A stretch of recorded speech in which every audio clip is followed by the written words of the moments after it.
Hello students, accounts में बहुत सारे चैप्टर करवा दिए मैंने आपको।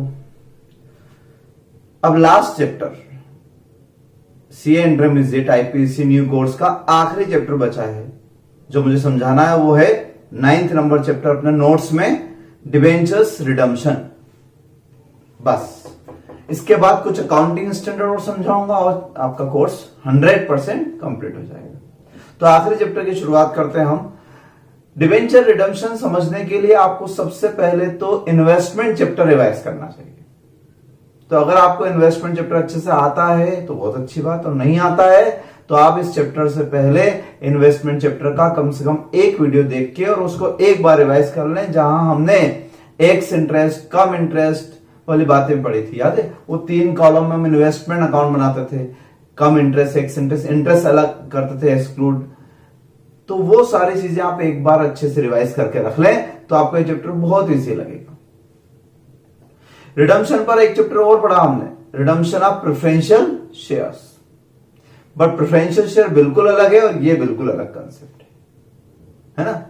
तो हम यहां पर डीआरआर के बारे में पढ़ना शुरू कर, डिवेंचर रिडम्पशन के बारे में पढ़ना शुरू करते हैं। तो सबसे फर्स्ट पेज पर आपको डीआरआर की रिक्वायरमेंट मिलेगी और शायद आपने 12th क्लास में पढ़ा होगा इसके बारे में, लेकिन उस वक्त रूल अलग थे। अभी लास्ट ईयर 2019 में थोड़ा अमेंडमेंट हुआ है। तो आप देखें इस फॉर्मेट को, डीआरआर कब कितना बनाना चाहिए। डीआरआर समझते हो सभी लोग, debenture redemption reserve to be created out of profit and loss account. PNL account से बनाना पड़ता है, PNL account debited to DRR.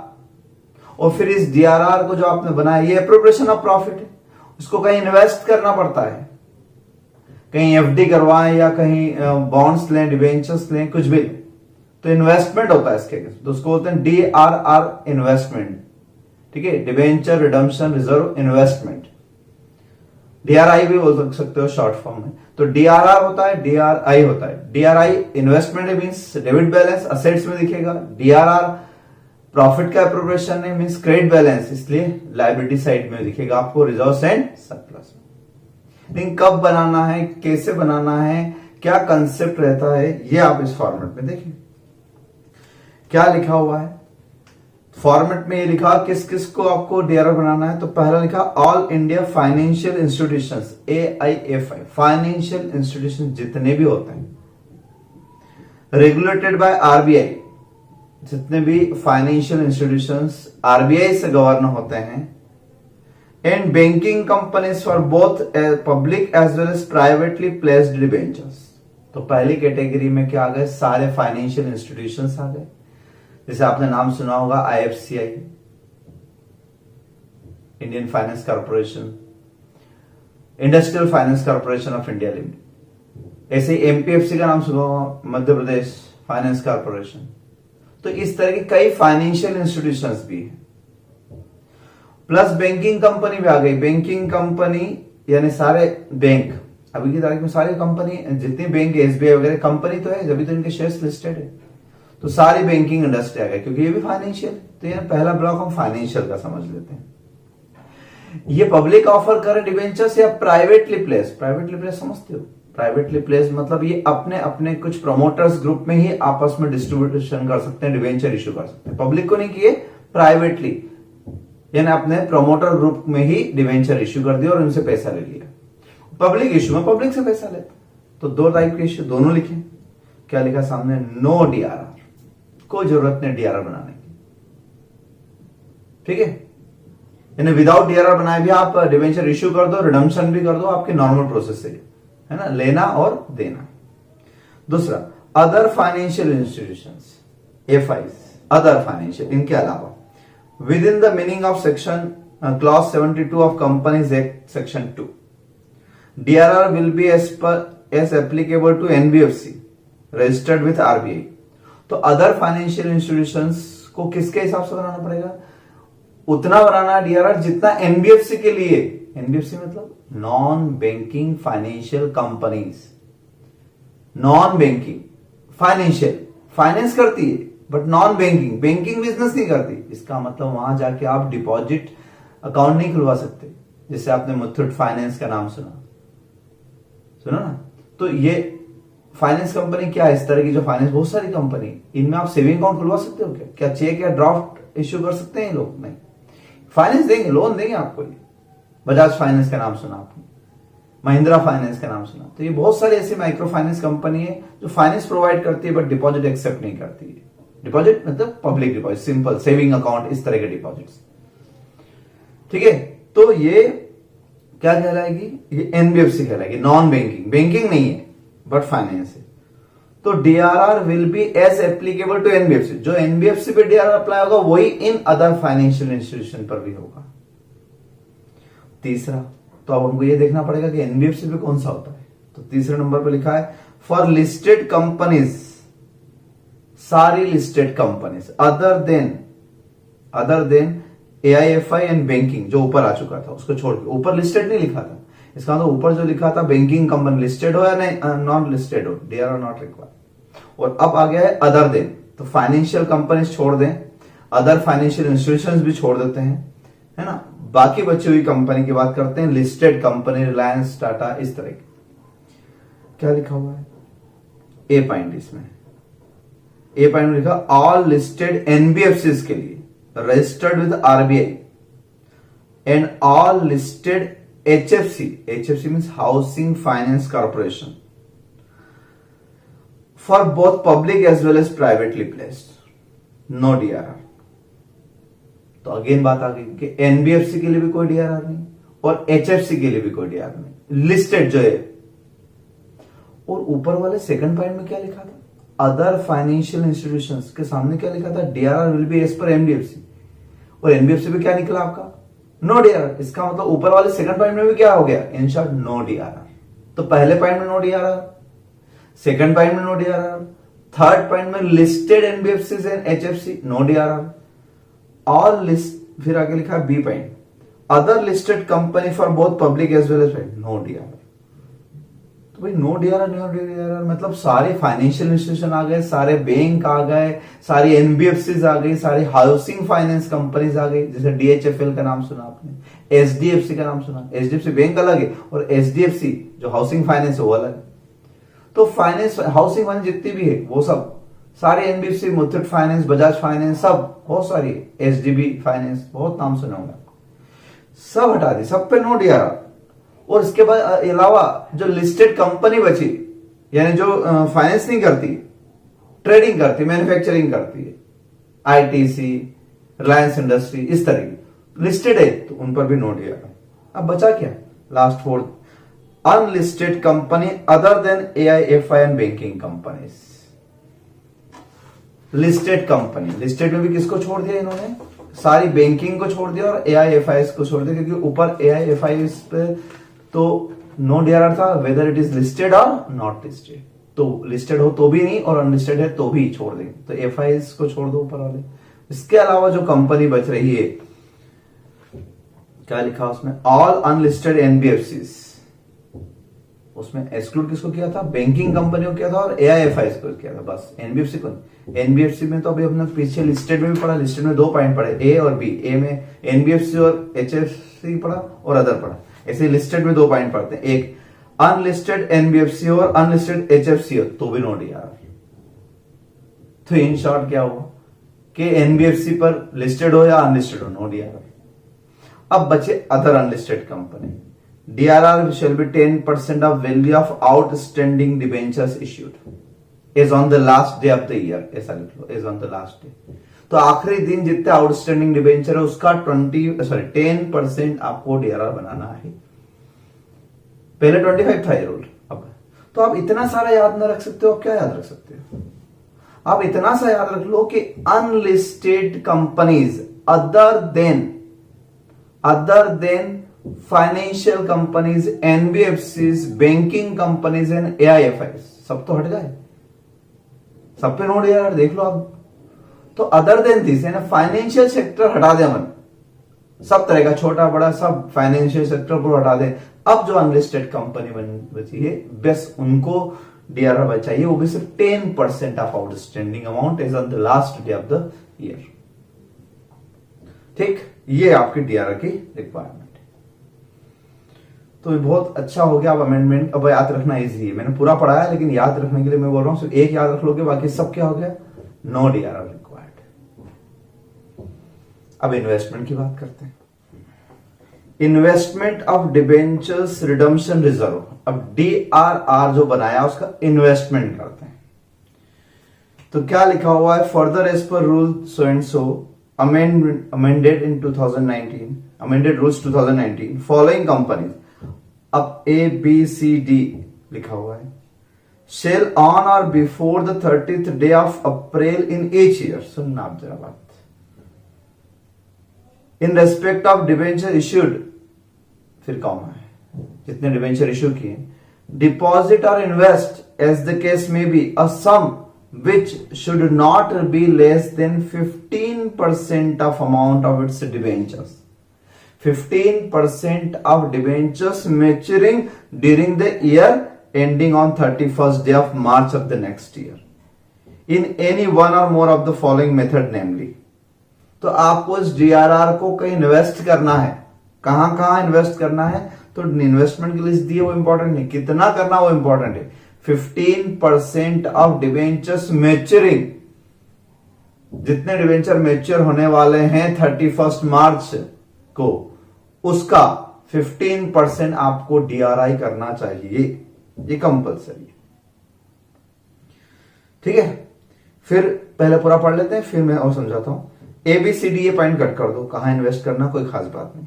Amount deposited as the case may be above should not be utilized for any other purpose. DRR redemption के लिए ही use होगा, investment कहीं और, जो इन्वेस्टमेंट किया उसको बेच के मैं कहीं और यूज नहीं करूंगा, उसको बेच के मैं रिडम्पशन ही करना है। रिडम्पशन मींस डिवेंचर होल्डर्स का पैसा लौटाना है। Provided that the amount remaining in deposit और invested as the case may B शिल not be any time falls below 15% of debentures maturing on 31st day of the March of that year. किसी भी condition में 15% से कम नहीं रह जाना चाहिए, यानी आप थोड़ा थोड़ा इन्वेस्टमेंट खरीद के बेच भी सकते हो, लेकिन 15% से कम नहीं होना चाहिए। In case partly convertible debentures, मान लो पार्टली कन्वर्टेबल, तो आधा पार्ट तो शेयर में कन्वर्ट हो जाएगा, और जितना पार्ट रिडम्पशन में पैसा देना पड़ेगा, तो डीआरआर से किसके लिए बनाना, DRR shall be created in respect of non convertible portion, क्योंकि रिडम्पशन तो उसका करना है ना, कन्वर्टेबल पोर्शन तो ऑटोमेटिकली शेयर में कन्वर्ट हो जाएगा, तो उसके लिए तो हमें कुछ कैश आउटफ्लो करना ही नहीं, तो उसके लिए अरेंजमेंट क्यों करके रखिए भाई। गवर्नमेंट का ये मकसद है कि आप अपना पैसा इन्वेस्ट कर दो, ताकि जब रिडम्पशन की डेट आएगी तो पैसा कम ना पड़ जाए, इन्वेस्टमेंट बेच के पैसा ले आना और उससे इन्वेस्टमेंट कर देना, उससे रिडम्पशन कर देना। तो जब कन्वर्टेबल होगा तो कन्वर्टेबल में मुझे रिडम्पशन करना ही नहीं होगा, उस पार्ट का, कन्वर्टेबल पोर्शन का, उसमें मुझे कैश आउटफ्लो करना ही नहीं है, तो फिर मैं उसके लिए डीआरआर बना के या डीआरआर इन्वेस्टमेंट बना के क्या करूंगा। ठीक है, ये सारे पॉइंट थे। The amount credited to DRR shall not be utilised by the company except for the purpose of redemption, पढ़ चुके हैं। और नोट लिखा है, it should be noted that appropriation to DRR can be made any time before redemption, any time, कभी भी redemption कर, redemption से पहले कभी भी एप्रोप्रिएशन कर लो आप। यानी ये वाली जो एंट्री करते हैं हम, profit and loss account debited to DRR बनाना है, डीआरआर बनाना है, बस ये लिखा है।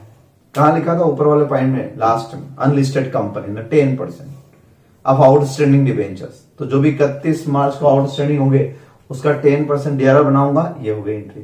कब बनाना है, तो at any time before redemption, redemption से पहले बना लो। एन इन्वेस्टमेंट, तो रिडम्पशन से पहले बना लो, मतलब हम जनरली कब बना लेंगे, तो कुछ स्पेसिफिकली कोई डेट दे रखी क्या, नहीं दी है, तो जनरली वो होगा 31 मार्च। एंड इन्वेस्टमेंट, अब इन्वेस्टमेंट कब करना है, तो इन्वेस्टमेंट में तो ऊपर लिखा था 30 अप्रैल, लेकिन अगर आपको 28 अप्रैल दिया होगा, 28 अप्रैल को एंट्री कर देना, नहीं दिया हो तो क्या करेंगे, तो मैं बताता हूं पूरी बात को।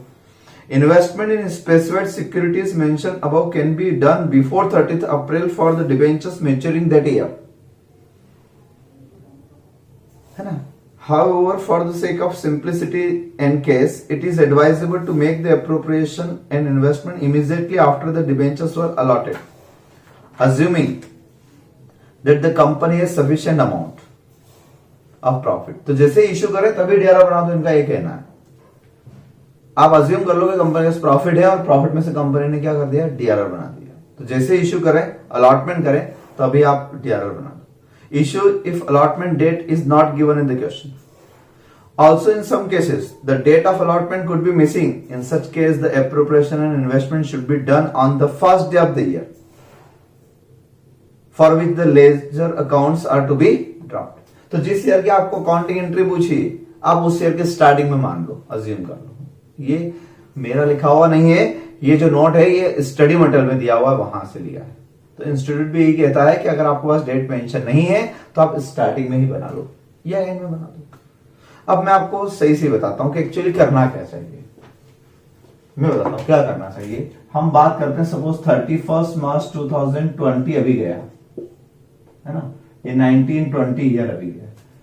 तो इसमें अगर मेरे डिवेंचर अकाउंट में आउटस्टैंडिंग डिवेंचर्स 10 लाख है, तो मुझे इस 10 लाख का 10% कितने लाख का, 1 लाख का DRR मेरे अकाउंट में बैलेंस होना चाहिए. 1 लाख का बैलेंस होना चाहिए. अगर पहले बना दे तो बहुत अच्छी बात है, अलॉटमेंट के टाइम बना दे तो और अच्छी बात है.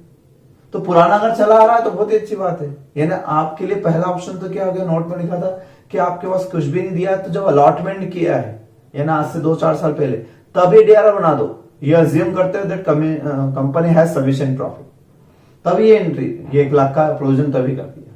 यानी वही एक एंट्री पास कर दी, P&L टू DRR. अब 1 लाख वही बन गया तो वहां यहां थोड़ी बनाना पड़ेगा, वही बैलेंस आपका चलता रहेगा. चलो वहां नहीं बनाया तो इस ईयर की स्टार्टिंग में बना लो. यहां नहीं बनाया कोई प्रॉब्लम नहीं, इस ईयर की एंडिंग में बना लो, है ना. तो DRR कितना होना चाहिए, 10% of the value of outstanding debentures. जितने भी डिवेंचर्स आपका आउटस्टैंडिंग रहे ईयर एंड पे, उसका 10% आपके अकाउंट में शो होना चाहिए. पूरा नहीं बनाना. कितनी बढ़िया बात बोल दी इन्होंने, सिर्फ 10% बनाने की रिक्वायरमेंट रह गई. 1 लाख का DRR बनाना है तो 1 लाख रुपए के लिए एंट्री कर दूंगा, P&L account debited to DRR, ये एंट्री कर दी. हो गया अप्रोप्रिएशन. अब इन्वेस्टमेंट कब करना है सर, तो इन्वेस्टमेंट नेक्स्ट ईयर आते हैं. Next year April 20 to 31 March 21.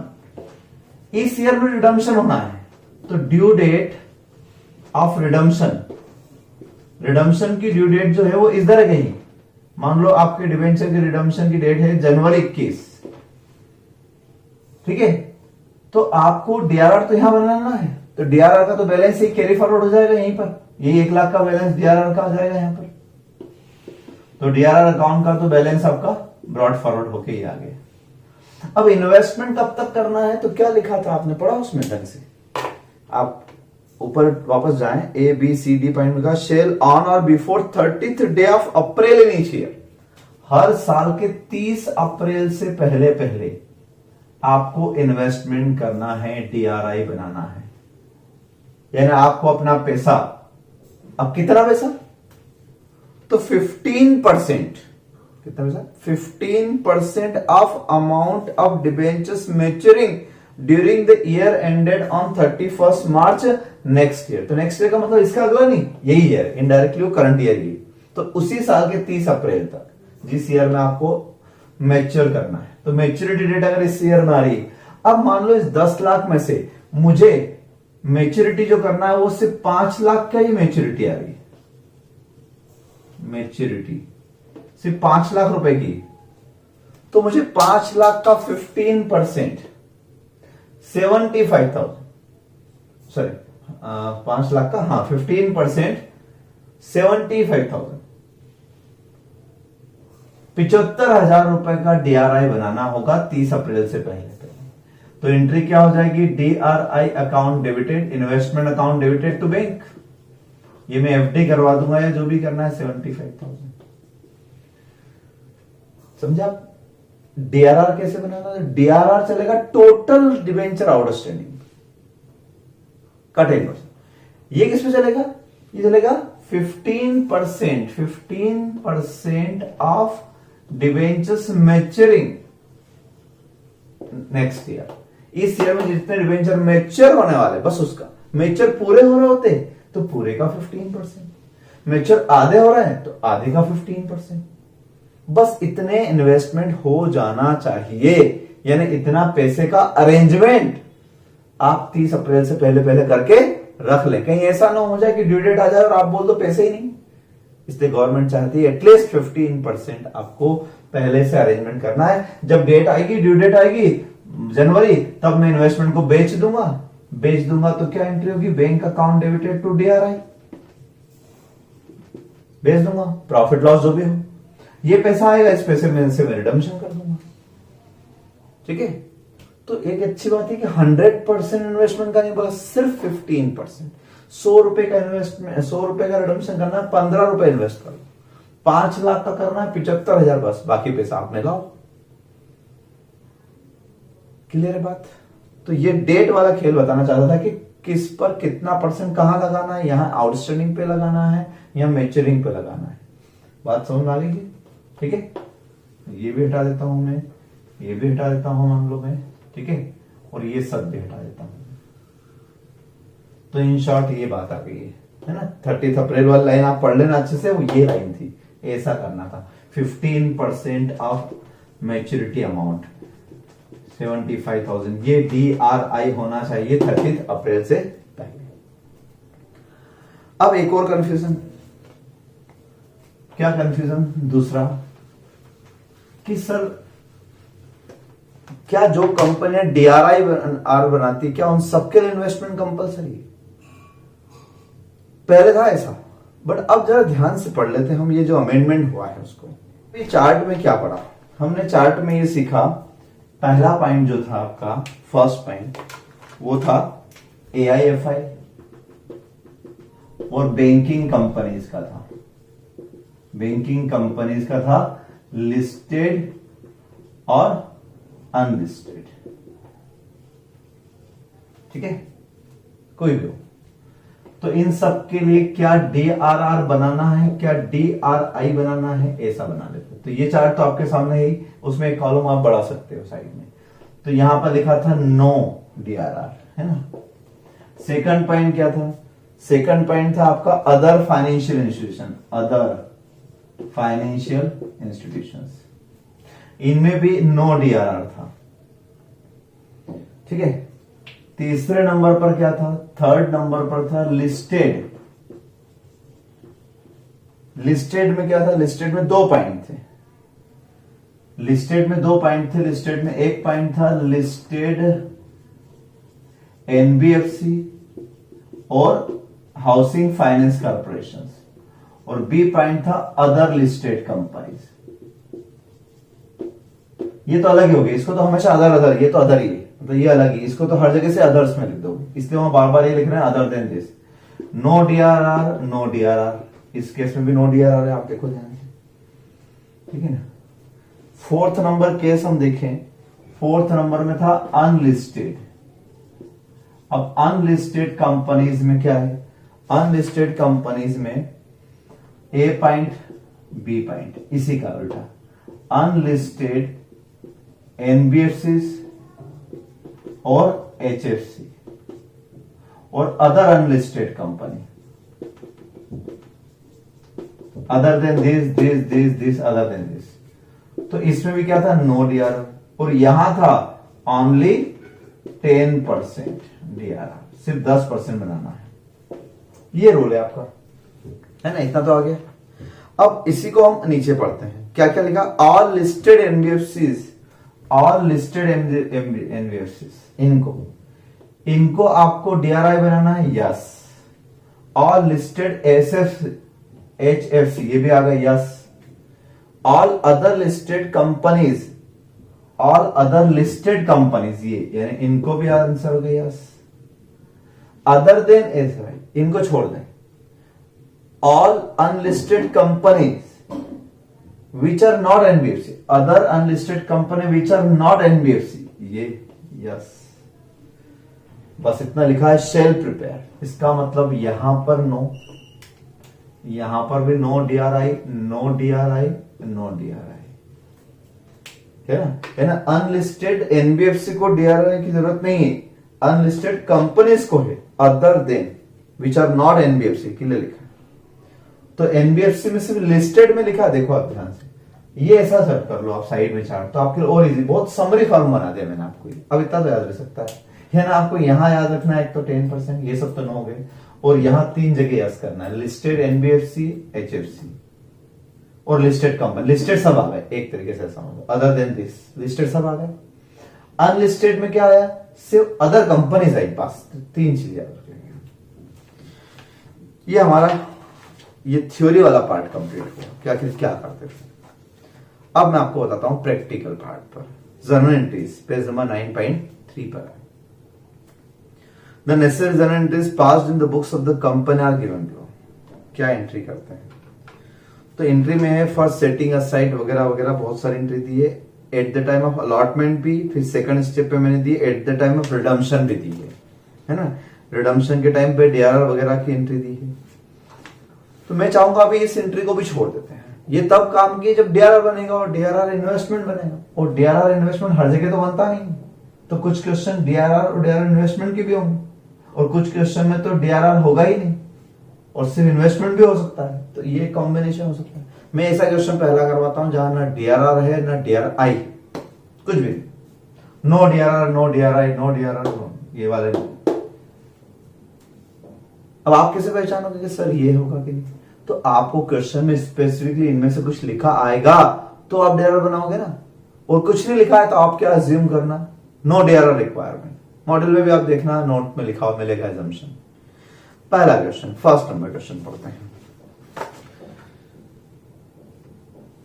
First number question का वहीं पे नोट दिया मैंने, देखो ध्यान से। As per rule 18(7) of companies share capital debentures amendment rules, in respect of debenture issued the company would be required to deposit invest so and so 15% वगैरह।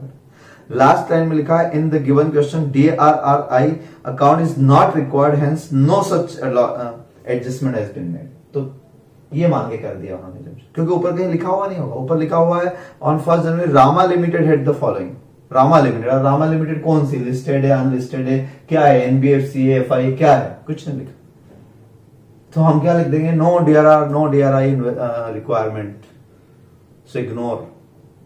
ठीक, चलिए अब क्वेश्चन पढ़ते हैं। On 1 January Rama Limited had outstanding in its books 500 debentures of 100 each, interest at that 6%. In accordance with the power in deed, the directors acquired in the open market debentures for immediate cancellation as under. On खुद के debenture खुद ही खरीद ली। बस इस chapter की यही खास बात है, ऑन डिवेंचर्स परचेस। अब ऑन डिवेंचर्स परचेस में भी इन्होंने क्या लिख दिया, डिवेंचर्स इमीडिएट कैंसिलेशन, तुरंत कैंसिल भी कर देंगे 3 बार, कम इंटरेस्ट एक्स इंटरेस्ट। इसलिए मैंने कहा था इस चैप्टर के लिए पहले आप इन्वेस्टमेंट चैप्टर रिवाइज कर लेना, क्योंकि पूरा चैप्टर पूरा कंसेप्ट होगा वही एज इट इज फिट होगा। Debenture interest is payable half yearly, वहां पे भी हाफ ईयरली होता था, साल में 2 बार 6 महीने का इंटरेस्ट, 30 जून और 31 दिसंबर। Show the ledger accounts. अब यहाँ लेजर अकाउंट कौन कौन से पूछे हैं, डिवेंचर अकाउंट पूछा है, debenture interest account, profit loss on cancellation and ignore income tax. Income tax के बारे में हम कुछ भी नहीं सोचेंगे, करें।